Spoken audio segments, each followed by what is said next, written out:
दिवाकर जी, सामर्थ्य है, आगे बढ़ना है, इसको एआई के कंटेक्स्ट में एआई ट्रेनिंग दी जाएगी, उन युवाओं को पहचाना जाएगा, उनके सामर्थ्य को, उनके टैलेंट को पहचाना जाएगा और आगे बढ़ाया जाएगा। एआई अब जो है वो अब मुझे लगता है कि दुनिया के लिए अब वो नेसेसिटी, लग्जरी नहीं है, वो नेसेसिटी है, ज़रूरत बन गई है और इसी और भारत के प्रधानमंत्री ने संदेश दिया है, बढ़ना है।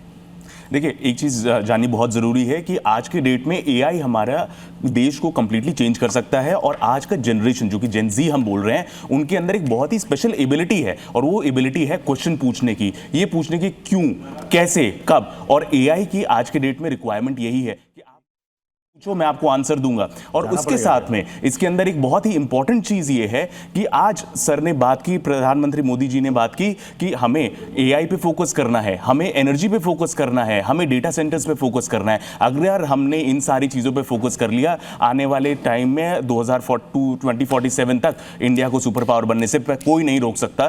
तो एआई आज की जनरेशन इसके लिए बिल्कुल सही फिट होती है और अगर ये जनरेशन इन सारे 7 चीजों पे फोकस करके एक रोड मैप की तरह आगे बढ़े तो इंडिया को सफल होने से कोई नहीं रोक सकता। अब प्रत्युष जो है वो अपने को रोक नहीं पा रहे, जैसे प्रधानमंत्री रोक नहीं पाए थे बच्चों के बीच जाने से, और प्रत्युष हमारे सहयोगी बच्चों के बीच में पहुंच चुके हैं। चूंकि बच्चे यहाँ पर आए हुए हैं, इन्होंने भी बहुत ही ध्यान से, गौर से प्रधानमंत्री के भाषण को सुना है और मुझे लगता है, देखिए एआई एक्सपर्ट यहाँ पर हैं, इन्होंने बहुत सारी बातें बताई। पीएम ने भी डिजिटल इंडिया की बात बताई, तकनीक की बात बताई, स्पोर्ट्स की बात बताई।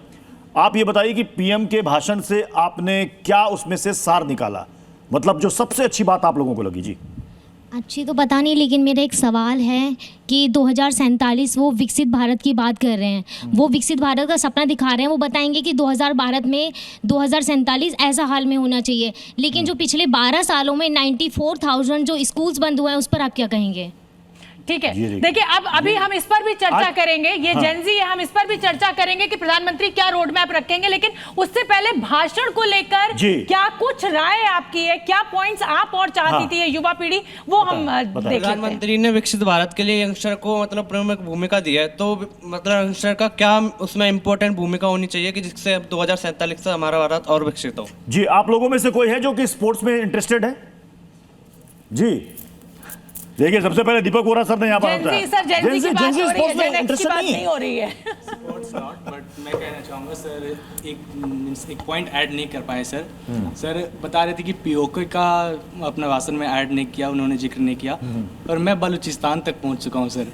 मैं वहाँ तक की बात कर रहा हूँ, जेन ज़ी वहाँ तक की बात कर रहे हैं सर। मैं भी, हम जेन ज़ी हैं और आगे बढ़ चुके हैं अब से, बस यही बताना चाहूँगा सर।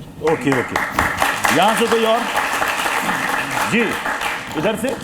तालियों के अलावा कुछ और जो इस भाषण में सबसे अच्छी बात लगी आप लोगों को? जी, अरुणाचल के बारे में उन्होंने कुछ नहीं बोला, एलओसी के बारे में उन्होंने कुछ नहीं बोला।